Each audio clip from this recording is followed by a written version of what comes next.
Welcome back. I'm with my guests. How are you? I'm fine, how are you? Okay, please introduce yourself to the viewers. Hello everyone, my name is Chole. I'm from Luansham. Okay, Cholwe, I would love to find out, how did you come to know about Prophet Hermes Elisha and Zoe Ministries? Okay, I joined Zoe a long time ago, like let me say 2 to 3 years ago, before he even built the church. The time they used to come to Luansham Bible take us the time I joined Zoe. So I used to attend the services for Sunday and Thursday services up to when I stopped. I don't know the reason why I stopped. I stopped attending the services. Yeah, but I've known him for a long time. Yeah. Okay. We had a very forensic and deep prophecy that you were given. Can you talk to us a little bit about what happened or what was happening to you before the prophecy? Okay, what really happened to me was there was a time I took everything lightly when everything was happening. I had seen a post for the Illuminati thing, so like it was just something like me. I wanted to have fun with it. I took it so lightly. I didn't know it was going to be that deep. So I took a number from there. I had to call them. When I called the guy, unfortunately, he gave the number to the woman to talk to me. So when the woman had to talk to me, I explained myself out and everything like that. So I asked them saying, is there anything like sacrifice, blood and thing? They were like, no, nothing is involved like that. Sorry to cut you a little bit short. What exactly were you looking for you to call them? Were you looking for something? Yeah, when I called them, when I started calling them, I wasn't too serious about them because this happened after a time when I had started my businesses. I used to keep chickens, I opened a restaurant, so like I started things going so slow. I was like, no, I can't do this, I need to boost everything up. So one day when I was sleeping, that was around 02, I got my phone, started going through Facebook, and I saw them. They were like multiplying money and something like that. So like after I saw that, you know, sometimes the devil would make you want to see evil things so nice. So I was like, wow, multiplying. I got the number. I was like, I'll call them in the morning. So which I thought it was to advantage because your business was going down. Yeah, and I took it so lightly. I didn't know it was going to cause any sacrifices. So in the morning, when it was morning, I had texted the person on WhatsApp, and then they were like, just call us. So when I called them, I explained myself, where I was from, everything, and everything. They were like, no, there's nothing for sacrifice here. It's just something light. So like I was so forced, like something light. Okay. Then there came a week. I had to make a plan. I had to leave home. I didn't want anyone to know. And when I was doing this, no one knew what I was doing. Had they invited you? Yeah, they had invited me saying I should go to Lusaka. So when they invited me, I had to come up with a plan where no one was supposed to know where I was going, and it worked out. So there came a day. I just told people at home, I was like, I'm going for a stock take with Zamefa. Oh, you're going for a stock take? Yeah, I'm going for a stock take. So after that, the next morning, I woke up as early as 5:30. So like now the thing of me leaving home 5:30 going to a company, that's impossible. So I stood outside. They were like, have you gone? I'm like, no, I've not gone. I'm just outside. The people at home were suspicious. Okay, mom, she suspects things, but she won't show it, but she'll become uncomfortable. So like she asked me, yeah, out of the house this time. I was like, no, I'm going to sit in the chickens. I just want to see the chickens. Oh, okay. So when she went back home, I left. That was around 5:40. I left. I stood by the gate somewhere there. A taxi came. I jumped in the taxi, went. So when she called me around 6:20, I was like, why? Let me drop you by Zamefa. And I was like, no, I've already started off. I've gone. It's fine. Where are you now? No, I'll walk. It's fine. It's fine. It's fine. Oh, okay. So that's how I left Luansham, going to Lusaka. So when I reached Lusaka there, I didn't tell anyone I was going to Lusaka. No one knew about it. So when I reached Lusaka, what happened, I called them. I was like, I'm in Lusaka, because before I left Luansham, they had told me it was just going to take like 30 minutes and everything is down. So So my thing was, after the 30 minutes, I was supposed to come back to Lansha. So when I reached Lusaka, unfortunately, it wasn't a 30 minutes thing. I called them, I was like, I'm by Intercity. They told me where to go.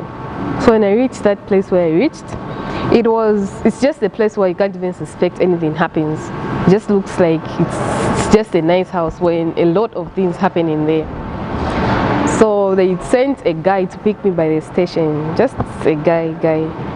So when he picked me there, I saw the person to be maybe just normal. So I followed him. We went up to the house. When I reached the house, the first room I entered, it was just open. There was nothing. There was just a material put straight, and there was a stool on the middle of the material. The stool had a tortoise inside. That tortoise was alive. It wasn't dead.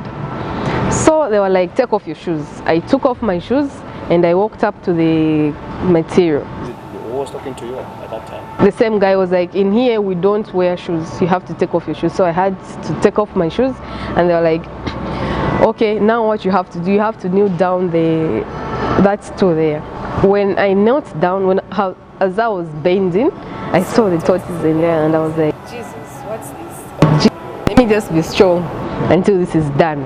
I comforted myself. I knelt down there. He told me to just wait a bit there for some time. I'll tell you when you're connected. So I waited there. It was about 5 minutes or so, and then he was like, get up. You can sit there. We don't sit on chairs in here. You sit down. So I had sat down. So after some time, I waited for like 30 minutes or so, just waiting, and time was moving. So when it was already 16 hours, I knew I wasn't going to go back to Luansha. So I was like, what plan am I going to make out? What am I going to say at home? Why am I not going home? I was like, okay, I'll find a plan. So like, my mom is usually connected with things. She started calling from nowhere. She started calling me. That was around 15, 16. So when I looked at the phone, I saw her calling, and the guy looked at me. So like, as I wanted to pick up my phone, he was like, we don't pick up phones in here. You do that outside. You wanted to respond to your mother's call? Yes, I wanted to respond. While in the house? Yeah. Because by then I hadn't entered the room which they entered. So he was like, no, we don't pick up calls here. So I just switched, I turned the phone off and put it back in my handbag. So after some time, I thought they were delaying, and I was almost giving up. It was clocking to an hour as I was waiting for them just to talk to me. Just as I was about to get my handbag and my phone, then they were like, no, they're ready to see you now. So I left my phone down, my handbag and my purse was outside because of the phone. So I left everything there and just entered like that. When I entered, their room was so dark, such that the walls were covered with black materials and a bit of red and white. It was so dark. There were weird things in there that I don't know how I can explain them. What? How can you? Just weird things, like skeletons of heads, just weird things. So when I entered, it was just so weird. The place was weird. I entered there. They're like, sit down there. The woman was, I'm just a mediator between you and our gods. So you are going to tell me what your problems are, and I will call the gods so that you can talk to them. I was like, oh, okay, don't be afraid. There's nothing like sacrifice here. So after that, oh, the guy remained? The guy remained outside. Yeah, in the other room. So as the woman was seated, while you were seated, on top there was a python snake, which was alive. So like, okay, I was like, let me be strong. I sat down there, I just closed my head. I was like, I'll pretend I haven't seen that. So as I was seated there, they were like, oh, tell me your problems. I was like, just the way I explained to you, I talked to them. No, like right now everything is not moving my way. So they came because those people, they know what you want before you go there, and they know how to trap you and to make you feel comfortable, like whatever you want to do is just right, yes, in the right path. So they're like, no, I know everything, and all this thing, as you leave this place, it will be a new story. I was like, oh really? Yes. So she was like, let's kneel down to the corner. She covered me with a black cloth. we were covered, the both of us. We started clapping. As we were clapping, there came a sound like the rains are about to start. Like a boom. Wow. After clapping? Yeah, as we were clapping, while we were clapping, the sound came out and it was like boom. And then the voice started coming from the same corner that I was down. Hello, my daughter, welcome here. I almost fainted. I was like, no, I gotta be strong. So this is when you realized that it was serious? Yeah, because I took it so lightly. I thought it was just a situation where like, I meet you, we talk like this and everything is done, I leave you, you go away. So it was like, tell me your problems, though I know your problems. What do you want? So I was like, no, me right now, I just want money. I want money. I have a lot of problems and the way things just happened, I went to a point where all the business that I was doing, they went down. Like I found myself in debts that I didn't even understand how they came. In a situation where like, how am I going to start paying people? How am I going to do this? Can I manage this alone? No, I can't. And at that time you thought that was the only solution? Yeah, that's what I thought.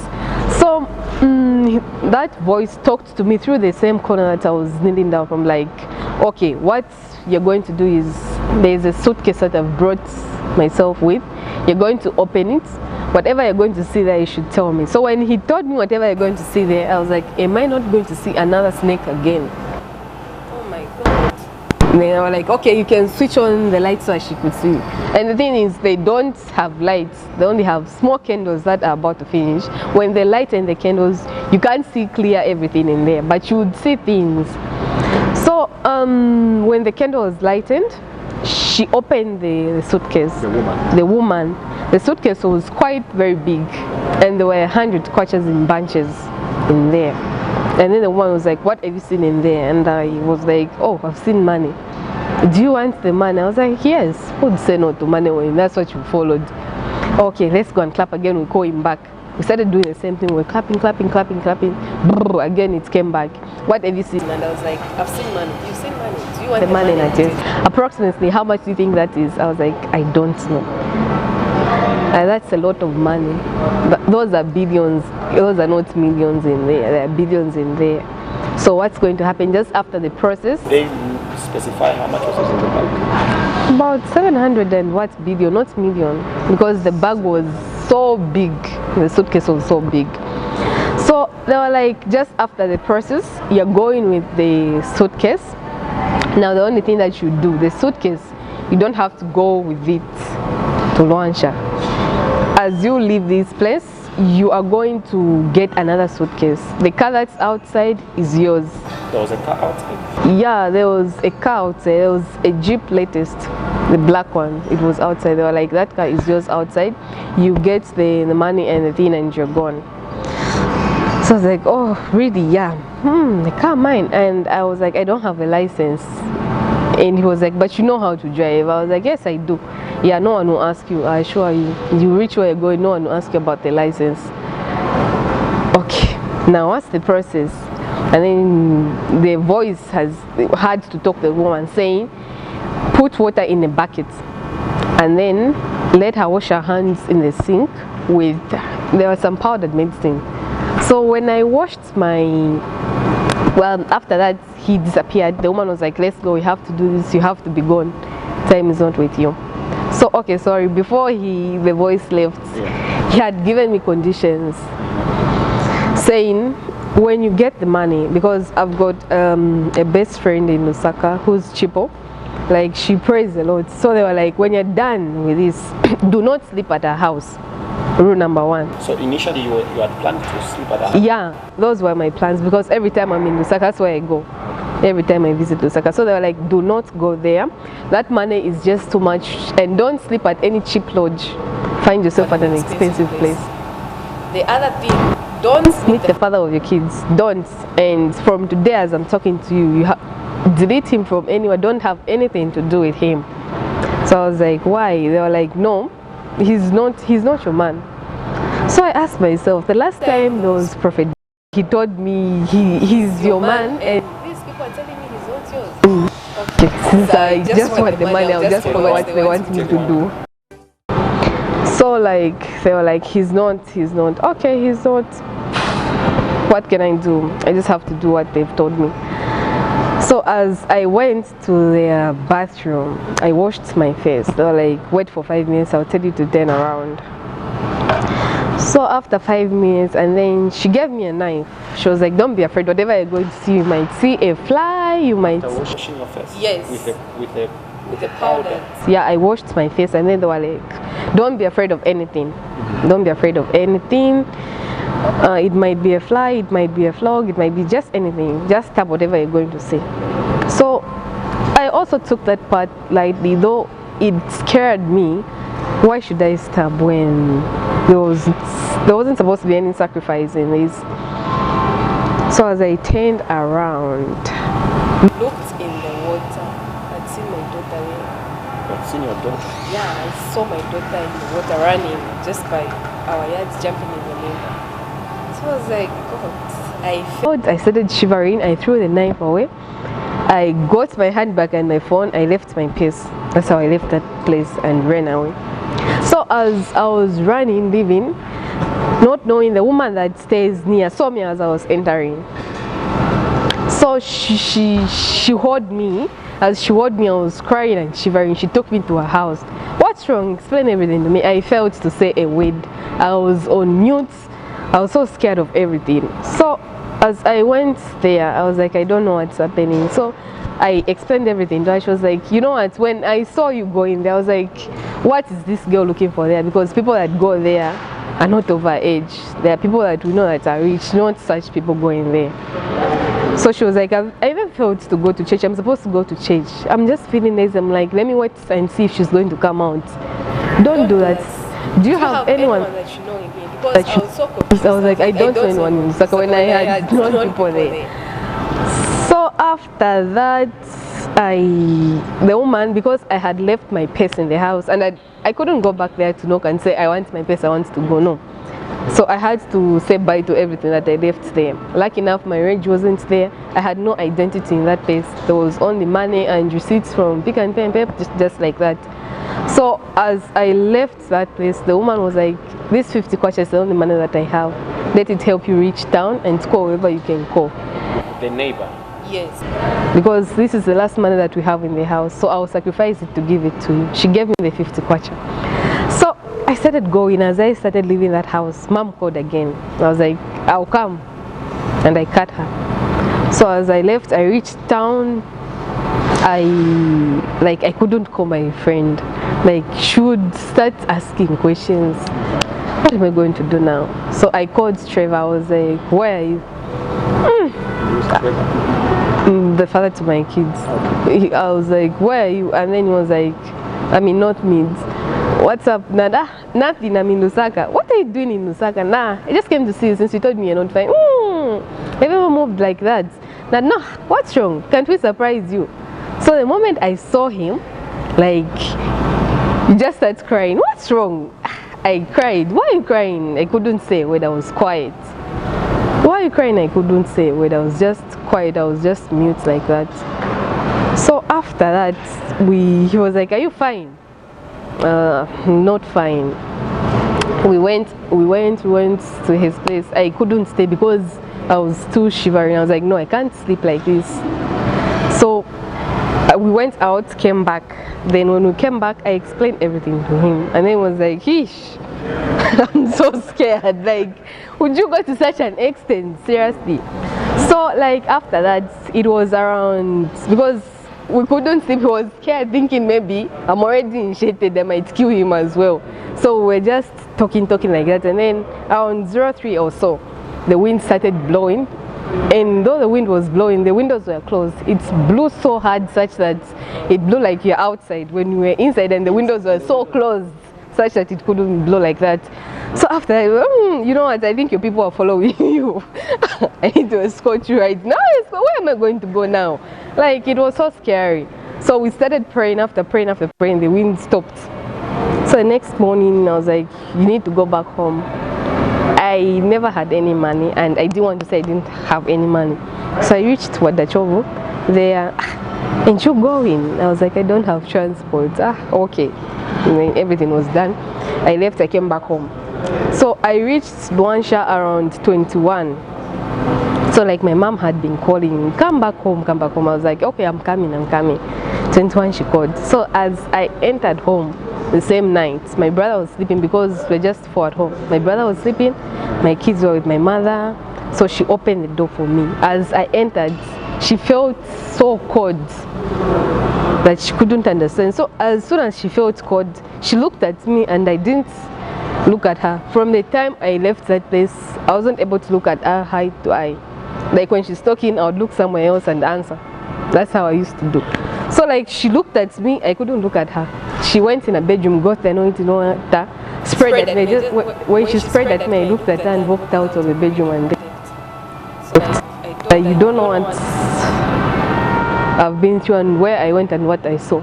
What do you mean? And I was like, you understand one day. So I left.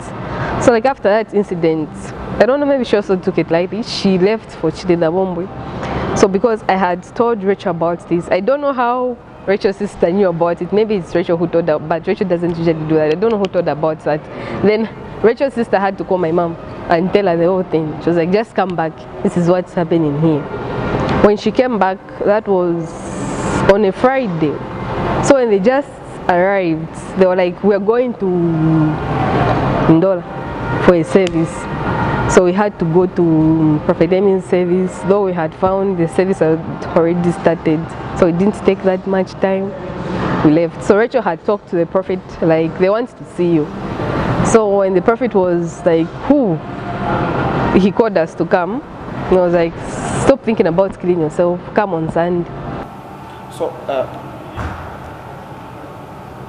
they just wanted you to meet the prophet? No, like there was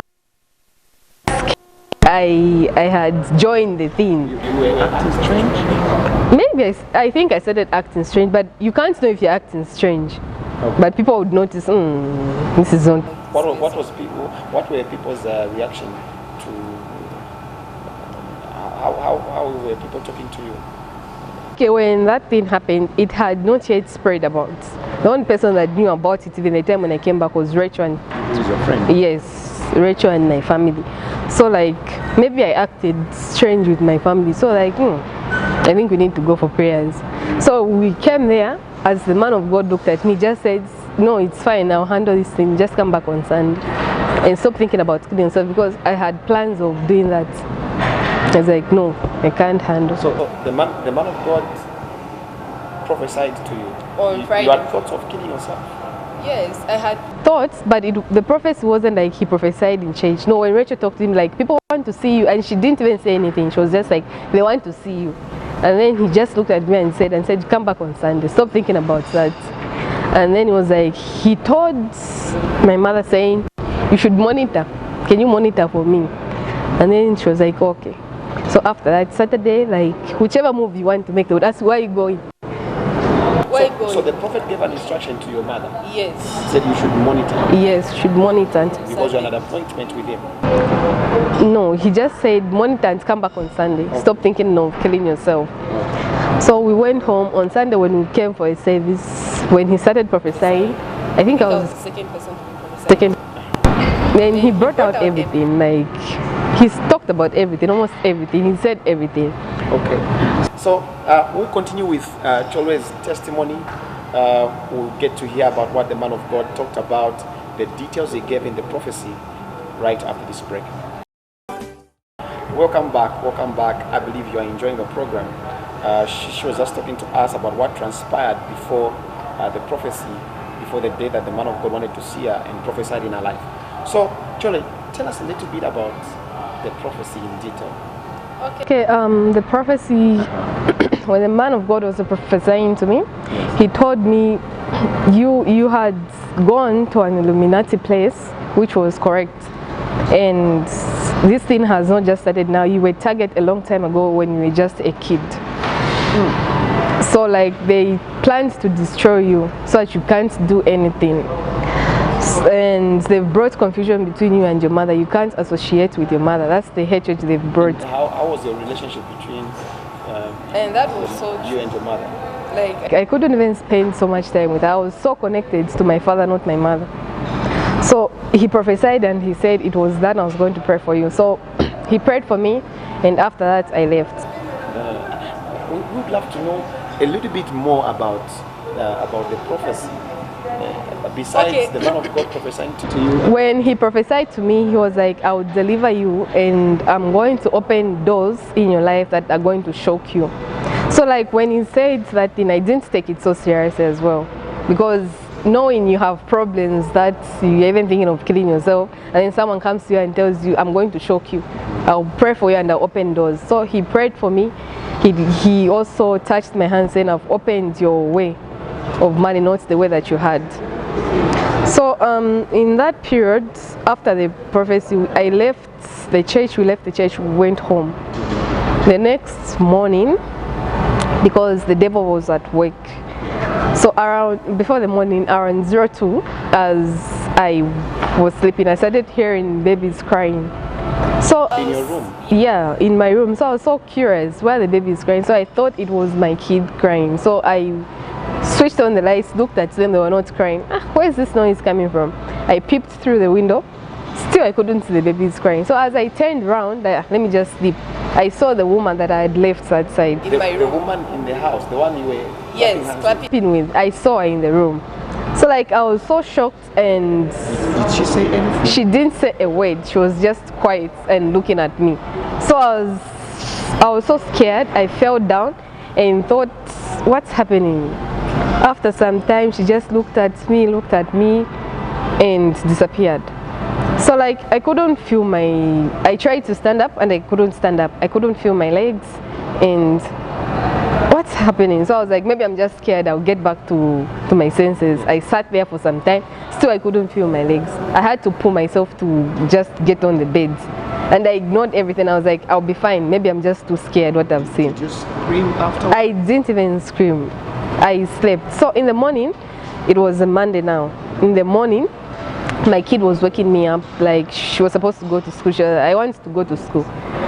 I tried to move, like my legs couldn't move. So I thought I would do everything from here. So like my mom came in my room and told me, can you please take her? Let her get on the taxi. So I was like, I can't move. What do you mean you can't move? They tried, I couldn't move. Nothing. You explained to her? So I told her what I saw. So like everyone was just on mute. She called my father. Everyone was afraid, because just like maybe that's the end. And you just know how things move, stories move. Yes. Like it was everywhere in Wansha. The news was spread. It was everywhere in Wansha. The most joining the Illuminati. Yeah. What transpired in Lusaka. It was everywhere in Wansha. And the funny part is, when the people were explaining, they didn't even explain what the prophecy was. They had made up their own stories, and you can't manage to like explain everything to every person. So the stories were everywhere, and I couldn't handle them.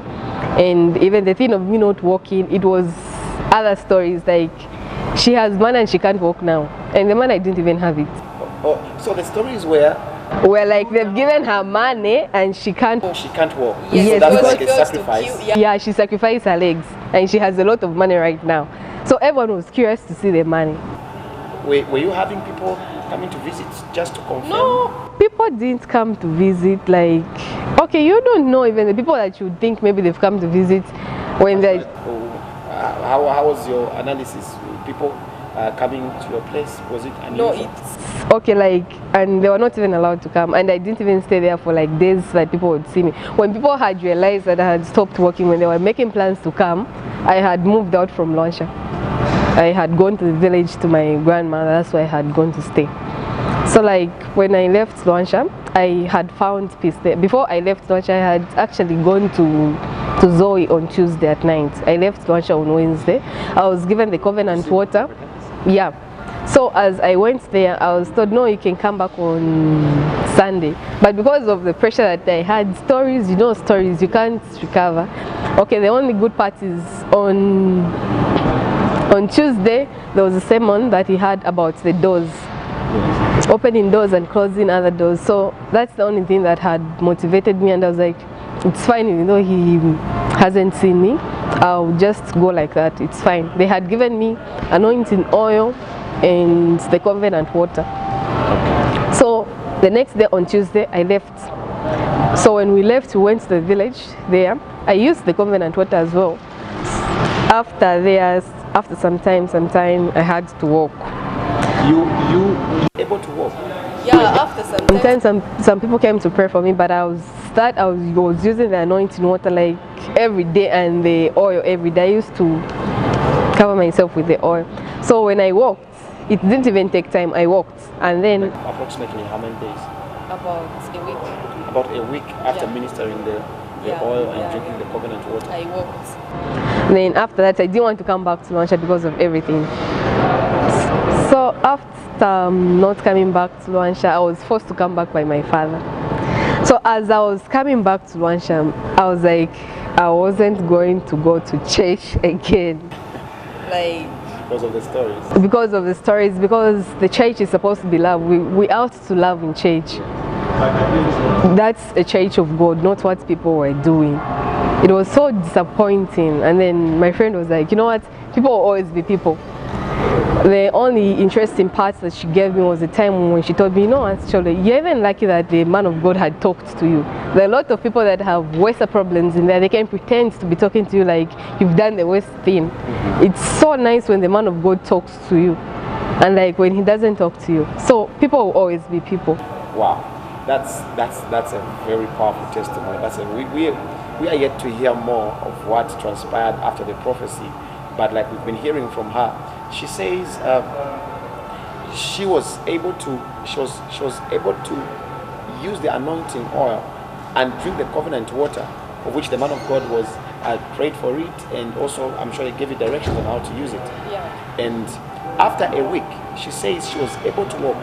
Now you need to understand something. The Bible says, and the mantles were taken to the sick, and people were able to heal. Just like the woman with the issue of blood, she touched the hem of Jesus' garment. The anointing was able to be transferred to the materials, and she ministered them. Wow, that's a very powerful testimony. Now, what happened while you were in Kalomo? What really happened when I was in Kalomo, like after I had prayers, I used to have prayers, yes, and we decided to have a fasting with Rachel, Kathy, Rodam, and Tico. Yes. Nancy, yeah. They decided to have a fasting with me. So the fasting took about 5 days. Okay. So for me, like, I couldn't eat and drink anything. That's just how it was. So I was just praying, yeah, for 5 days. I was just praying like that until everything came out, like, yeah. I love what you explained the other time. You said when the man of God was ministering deliverance to you, he also prayed for your hands. Yeah. He says he opened doors. Yeah. He prayed for my hands, and he said, I'm opening doors, Yes. not for the wealthy that you went for. I'm opening doors for other wealthy, and I'm going to shock you. Then he prayed for me. So like, I took it so lightly. You took it so lightly. Yes. But right now, as I'm talking to you, you are a millionaire already. Yeah, I have a business that I'm supposed to handle worth millions right now. Maybe for the sake of viewers, approximately how much? 100 millions. 100. Over 150 million. Yeah. Kwacha. Over. Can you tell us a little bit about that testimony? Okay, about that testimony, we had prayers that we were praying about. Okay, after I started walking, because you know sometimes your legs are so important. When you just retrieve them, you're like, you forget about everything. I wasn't expecting the thing to come up. I even had forgotten about it. I was like, God, what next am I going to do now? Anyway, let me leave everything in God's hands. But my thing was, I never wanted to be in Luansha. So there came a time when my aunt was like, no, you're supposed to handle something right now, something so big. So I was like, maybe it's just one of the gossips that we make with her. She's just trying to make me laugh again. Until a day I had a meeting with my dad, and he talked about it. And when he talked about it, I was like, that time was the last time I was going to do anything like that. And that was the last time I was going to start something and stop this time. I was going to do a lot of things that were going to shock people. So when we talked about it with Dad, like, I was so happy, excited about it. When he left, he went, the fear came in me. Like, I was just scared scared of what am I going to do with this plan? How am I going to handle this? Where am I going to start from? So like I told Rachel, I have to see the man of God. Even though I don't talk to him about it, let me just even touch his hands and I know I'll be fine. So after the man of God praying for you, you received over 150 million for your business. And you had to go to the man of God for direction. Yeah, I had to go to him. I told him I needed direction. He laughed like he always laughs and just prayed for me. I fell down. He left, he went. So most of the times it's not like you really need him to talk to you. Just even looking at you will solve everything. Wow. I love what you said. Viewers, you've heard it for yourself. Cholwe, all the way from Luansha, came to testify to the God of Prophet Hermes Elisha. He's been doing wonders. She was involved in certain things that the man of God had to pray for her. She was asked to sacrifice. This is just simply to tell you, the devil may offer you certain things that may look so good, but on the other side, she was told to sacrifice. She was told to sacrifice the child, the daughter. Believers, you heard it for yourself. This is a very big testimony, and she's saying right now as we are speaking, she has an overwhelming business and she's a millionaire right now. Her financial doors have been opened. So for the sake of those that are watching you right now across the world and people that have listened to your testimony, what is your advice? Okay, my advice is every time you're in problems, you should always know that the devil is just here to steal, to kill and destroy. So you have to be patient with everything that you're doing. And if the gods that you are praying is not doing anything, you can as well come and try the God of Prophet Hermes Elisha and test him and see what's going to happen in your life. Wow, you heard it from Cholwe. Thank you for joining us today. We'll see you next time on Testimonies Today. I believe that you'll be preparing yourself to testify. So we'll see you. Shalom.